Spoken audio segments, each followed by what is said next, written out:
Northern Spear, a shadow play of nuclear deterrence of May 3, 2025, 3:00 a.m. Pacific Ocean, 200 miles southwest of Hawaii. The K-549 Prince Vladimir, Russia's $890 million Borei-A-class nuclear behemoth, cut silently through the deep. It was masquerading as a scientific patrol, but its true purpose was a direct, calculated threat to Washington, a lethal demand for respect following crushing U.S. economic sanctions. This single vessel carried the fury needed to annihilate 60 major cities in under 5 minutes. In a terrifying flash, 6 R-30 Bulava M missiles tore from the launch tubes. Each missile, armed with a 100-kiloton thermonuclear warhead, streaked across the dark expanse, targeting a critical artery, the U.S. Navy Logistics Command at Pearl Harbor. Destroying this node would cripple U.S. naval power across the Pacific. In response, the United States instantly triggered Operation Iron Storm. An A-18G Growler electronic warfare jet and 3 F-35A Lightning II fighters scrambled, loaded with 15 AGM-158C LRASM cruise missiles. Their mission, a retaliatory strike on the Vladivostok naval base, the heart of the Russian Pacific Fleet. Could the U.S. intercept the incoming strike, or would those warheads reduce Hawaii to smoldering ash? Let's trace the minutes that determine the course of history. The silent submarine in the blind on November 3, 2025, 3:00 a.m. Pacific Ocean, 4,000 meters below, where the ocean is an abyss. The K-549 descended to its final depth of 125 meters.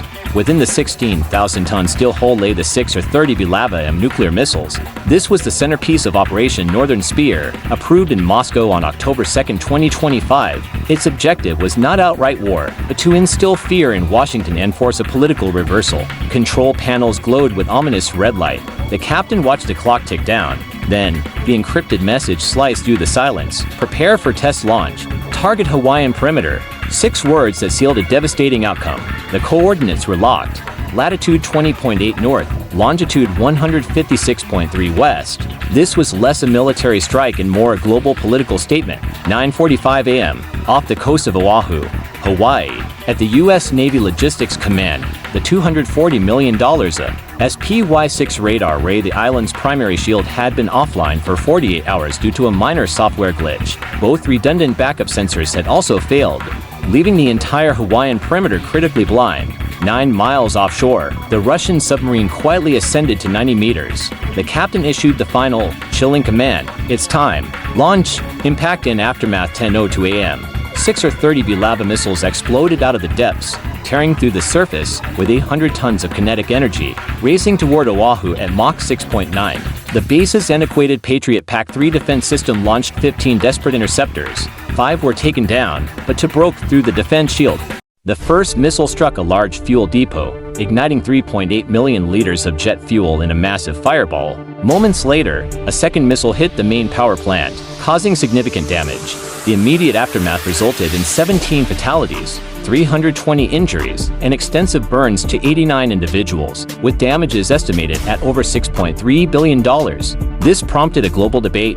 Should there be retaliation renegotiation? At 10:25 a.m. in Washington, D.C., the Situation Room was illuminated by satellite feeds showing the devastation on the Hawaiian coastline. The chairman of the Joint Chiefs of Staff made a decisive statement: authorize immediate retaliation. At 10:27 a.m., Operation Iron Tempest commenced. Aboard the USS Gerald R. Ford in the eastern sea of Japan, orders were given to launch for aircraft, an A-18G Growler and 3 F-35A Lightning II fighters, each equipped with AGM-158C LRASMs. Their target was the Vladivostok naval base, home to the Russian Pacific Fleet and its nuclear submarines. For the first time in decades, American aircraft transitioned from defense to offense. At 4:55 p.m. Vladivostok time, radar operators noticed severe electronic interference. By 5:03 p.m., 3 F-35s broke formation, descending at high speed and releasing their missiles just above the water. Each missile carried a substantial explosive payload. The first missile struck Dradek 2, where a Yasenem submarine was being repaired, while a second hit the fuel storage depot, igniting a massive fire. By 5:09 p.m., the Growler had ceased its jamming operations. The result: 1,850 Russian sailors were killed or injured, and 3 submarines were sunk. The Pentagon issued a brief statement: target neutralized, deterrence restored. By 6:30 p.m. on November 3, 2025, the strikes, one from Russia and one from the U.S., had resulted in nearly $38 billion in military losses and over 1,200 casualties combined. the stock market experienced a significant drop, and crude oil prices surged. On November 4th, both nations faced the consequences of their actions, with analysts labeling the event as the first limited nuclear confrontation in modern history. This exchange served as a stark reminder of the lasting impact of conflict. If you wish to explore more insights into contemporary conflicts, consider liking, sharing, and subscribing for further analysis.